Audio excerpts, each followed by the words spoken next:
And of course, Tipsters back after the big Flemington Spring Carnival. Mick, how did you fare, mate? Had a shocker, mate, but all good nonetheless. Plenty of punters out there tearing it up, and mate, what a carnival it was. It was awesome. Yeah, so definitely not in the money bag, mate, for the big cup. I take it. Verry Elleegant, good track, good three, tough to tip. Yeah, mate, I had a sort of, I think, fourth or fifth, probably a fifth or sixth, actually, sorry. But yeah, from that draw and given the track conditions, I figured it probably needed a bit of luck. And I tell you what, didn't need luck, just needed a beautiful ride, and it certainly got it. And just quietly, how good is James McDonald going? Unbelievable. He's flying, absolutely flying. But hey, there is someone who not only tipped Verry Elleegant, I'm sure there's a few others, but also tipped the first four. And we're going to talk to him today. He's from Best Bets Winning Post. That's Dan Nuttall. So that's our tipster in focus this week, Mick. And we're going to kick it off with tipster of the month. Obviously, October's over. We've got all the media tipsters on the site, a bunch of punters and pros. So this is the time to see who killed October. And we're going to wind out the show with a special look at who killed the carnival. So who was the king or queen of the carnival? 30-odd Group 1 races, if you count the Everest. We're going to tell you who tipped the most winners, give you a bit of a profit on turnover figure. The top six are going to be up in lights. There's a couple of punters in there, and there's some media tipsters in there to boot. Some big names. Hang around for all that. Obviously, Mick, greattipoff.com is still a place to come for horse racing tips, even though the carnival's over. We're winding down a bit as we get into Chrissy, but we've got some good stuff coming up, obviously, with the Perth Carnival. Going to talk to a cracker next week. And after that, I understand you'll be talking to Shireen Wu regarding Hong Kong. Absolutely, mate. So we've got a bit of Perth racing coming up, and Shireen is going to be doing some stuff with us as well moving forward as Hong Kong heats up, mate. So plenty to come and plenty of winners to come as well. Obviously, you've got the Hunter and the Gong coming up. So it doesn't stop, and there's winners to be found. So, and we will be finding them. That's it. Let's get into this show. So as I said, Mick, October's over. We have to look at who got tipster of the month. And look, for those people who put their tips on the site, that means they share in a grand. So the overall leaderboard, they're going to share in a grand. Top prize $500. So let's have a look at it, Mick. Who topped the leaderboard in October? And there we go at the top there. We have Neil Lewis, Louis Tips. I believe he's on the site. Look, hey, 211% pot. I mean, that's incredible, really. I mean, have you had a month, Mick, where you've got 200 plus pot? Can you remember off 41 tips? That'd be stupid. Well, for starters, I don't have 41 tips ever, but no, not even close, Neil. That's outstanding. So hats off to you. Absolutely flying. Yeah, well done there. I'll tell you what, though, mate. Mitch Hamilton, Daily Telegraph. That's pretty impressive. Yeah, he's here again. We had him throughout the show on the show a couple of weeks ago. So he definitely knows what he's doing, Mitch. He's flying. $7.37 average price of winner. You've got to love that stuff. I love it, mate. That's awesome. Paul Nielsen's an interesting one. Look, we obviously have a bit of a chat with these guys before we come to air, and always like to hear how they go about picking their winners. Paul's an interesting one. Has a bit of an approach where he gets it down about 5 runners and then does the deep dive on the 5 runners. I like that. I sort of filter them out a bit. It's sort of similar to how I do it, actually, but he's doing better than I am, I can tell you. Boy. Yeah, put the mocker on him. Steelman 11 and Studley rounded out there. So there's our top 5 overall. Next, we're going to have a look and see how the media top 5 looks. Let's do that. So now looking at the leaderboard top 5 for media in October. And as we expect, obviously he was in the top 5 overall. So there's Mitch Hamilton. Chris Blackwell, interesting one. We put an article up for the guys at Oz Race, Mick, and 7 months in the year, Chris Blackwell has finished top 10. I mean, it's unbelievable. We're talking about thousands of tipsters and punters and God knows what. it's outstanding. I mean, just Mate, that's freakish. Absolutely freakish. it is. Hey, so look out, because we'll be talking to Chris next week in preparation for the big Perth Carnival. So looking forward to that. Got to try and get some of his secrets. There's Darren Flindell, great caller, but hey, can tip as well. AIM was in that too in October, so at odds, I can't remember exactly, but I think it was post $20 paid. Gordon Armstrong from Herald Sun, and I tell you what, these guys at SEN are absolutely flying. Andrew Stivelson is one of those. He goes very well. He's just been popping up top 5 each day, and it was no surprise to see him in the top 5 at the end of the month.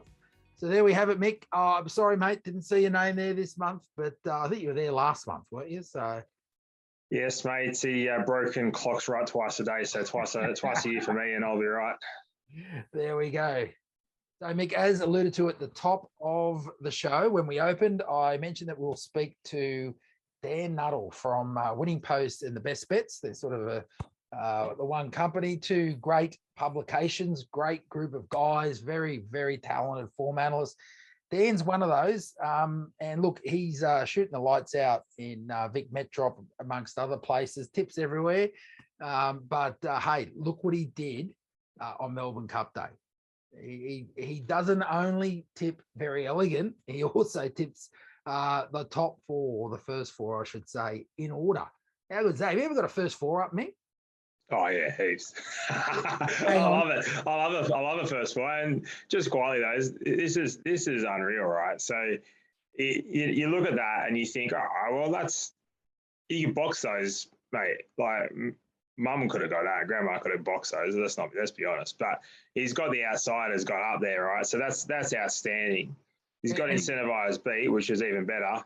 Yeah. So, mate, how good. I love it. He's got it in order. And hey, look, it's really interesting to talk to him, to go through his thinking. And then even more importantly, hang around to the end of this interview when he tells us what bets he had on Cup Day. Yeah, if he hasn't had at least 20 straight out on that, Fetty. You want to hear Mick and find out? Let's go. The big day, the big Melbourne Cup.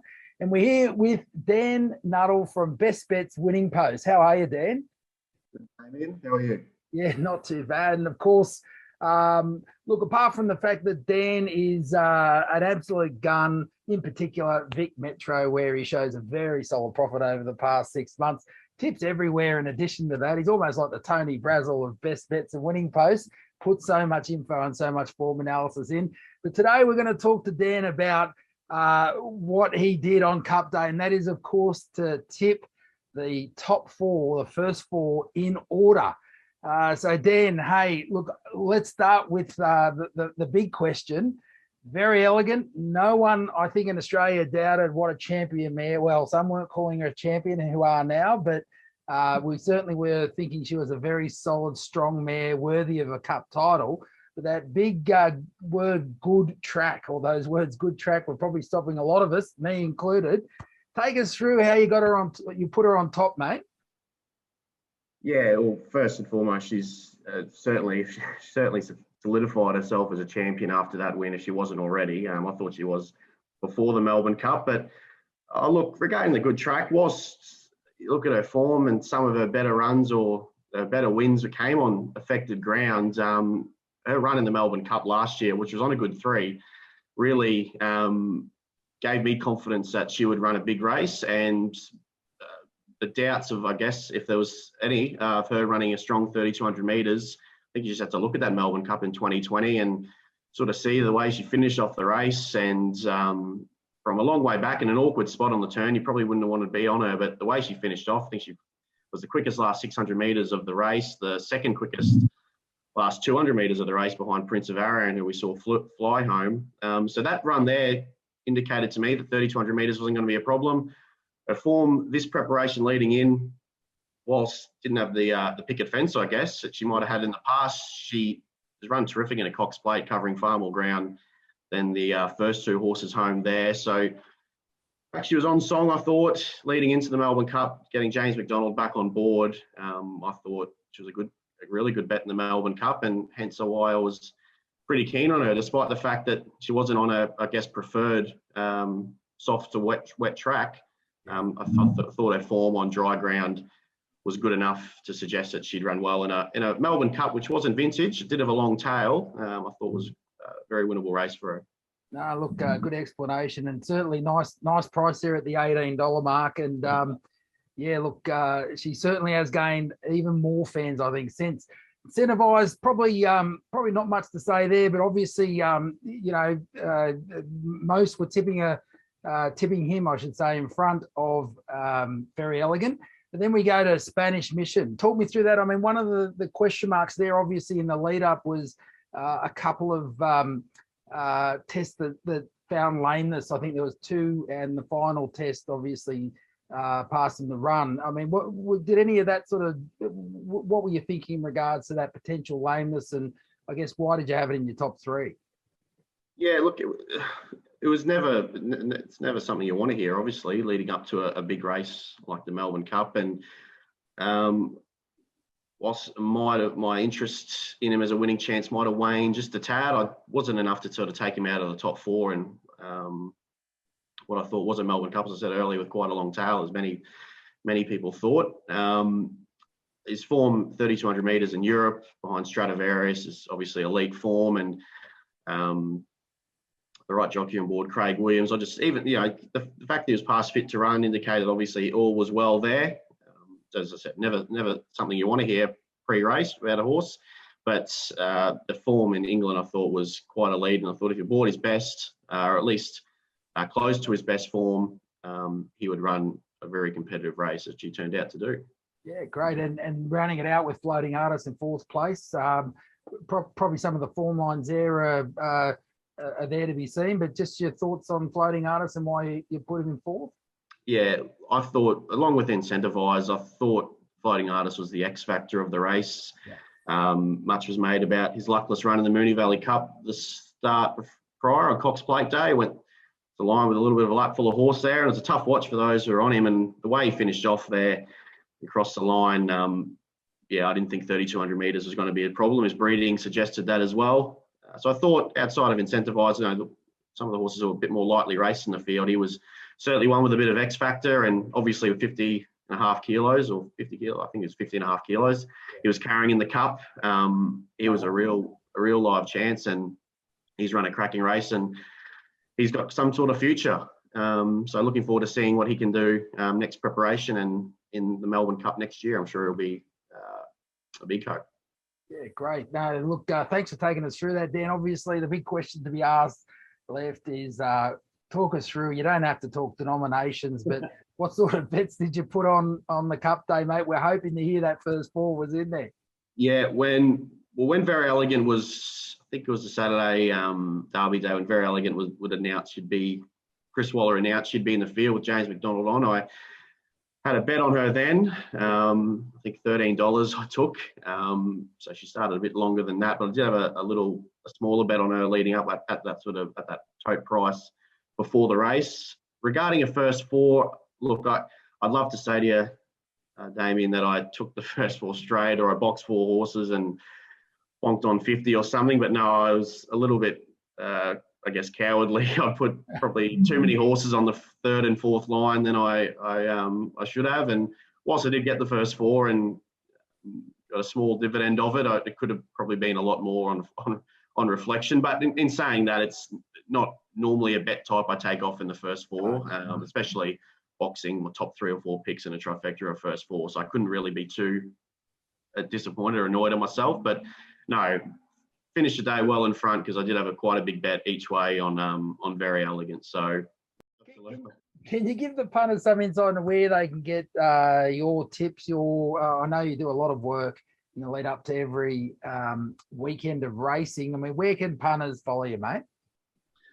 Yeah, so I work for the Best Bets and Winning Post, and obviously 2 of the more respected, publications in Australia, and our team do a great job of putting out, a team of writers and tipsters do a great job of putting out a publication out every week for the Best Bets and Winning Posts. On it, come out on a Thursday and Friday.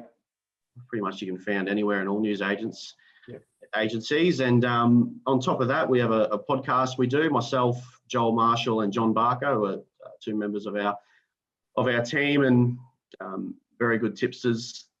Those two are, and we do a podcast each Thursday afternoon that gets released. They're called the Winning Post Preview Podcast. That gets released on Spotify every Thursday afternoon, and this just takes us through the week, through the weekend's racing and the black type racing through. Hey mate, all the best, and sounds like you've had a cracking carnival, and all the best for the rest of the year, mate. Thank you, Damien. Appreciate it. So, Mick, look, the carnival's over pretty much. You know, we've had about 30 Group 1s, if you include the Everest. You reckon it's time to find out who was the king of spring or the queen of spring? And look, the best way to do it surely is to see how many Group 1 winners they tip. What do you reckon, Mick? Love the concept, mate. Let's check it out. Before we do, are you any chance of appearing in this top 6? Oh, God, no. I would have been lucky to tip in 2 Group 1s. No, look, but look, you got to say, look, they're the big races, so it's going to be very interesting to see. And so here we go, folks, the top 6 stars of spring, and here they are. Look on top there. Go on, Mick. Give it to us. What is it, Gator? Give us the Gator. The old Gator, the old snap.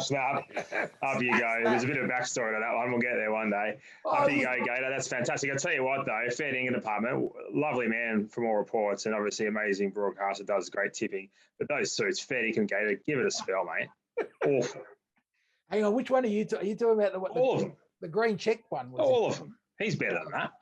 Can we get him a suit? Can we get him like a thongs, boardies, and singlet ensemble, just made as a bit of a tie or something? Lift, mate. He's got to do what he's told, I suspect. But look, it's not his fault. Sorry, I'm directing at the wrong people. There we go. We go to Cheddle 10's wardrobe.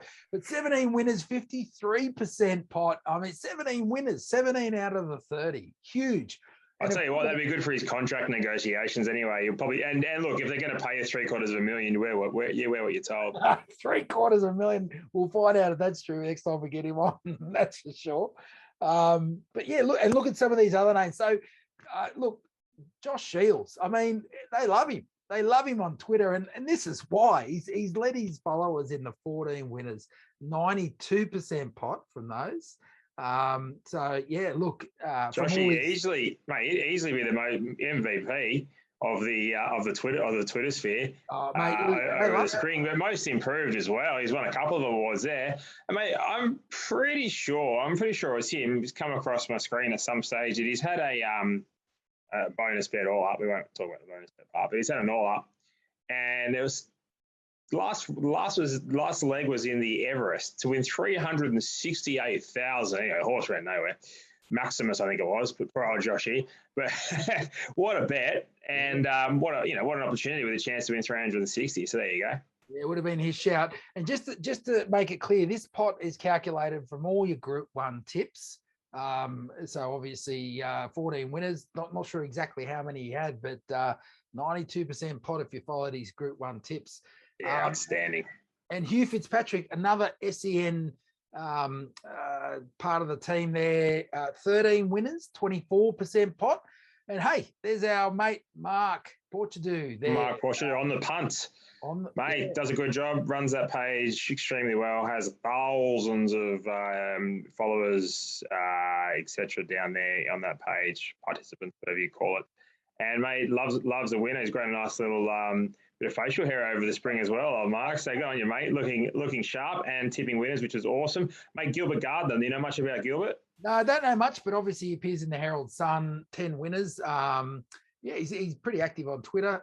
Look, does a good job. He's popping up all the time in our leaderboard. So no surprise to see him there tipping 10 Group 1 winners for 58% pot over the spring. And hey, here's a name that absolutely is no surprise at all. Ben Ascari there from racing.com. 9 winners, 95% pot. So not unlike Ben to find the value there.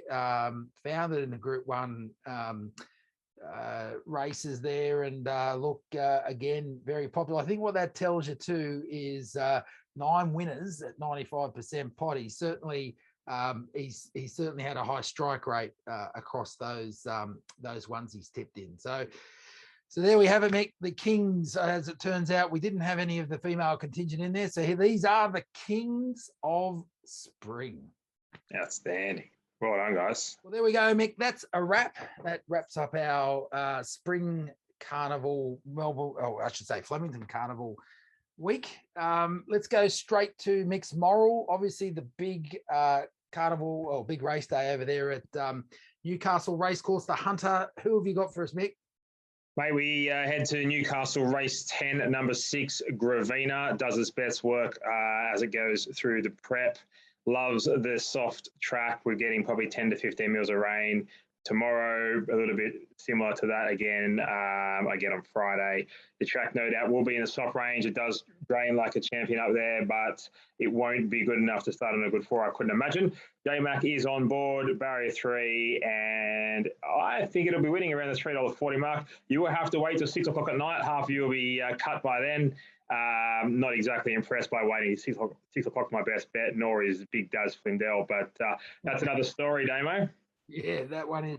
Look, thanks for that, Mick. So there is Gravina in the last at Newcastle. Look, hey, we'll be doing this show right through to early December. We've got some great stuff lined up.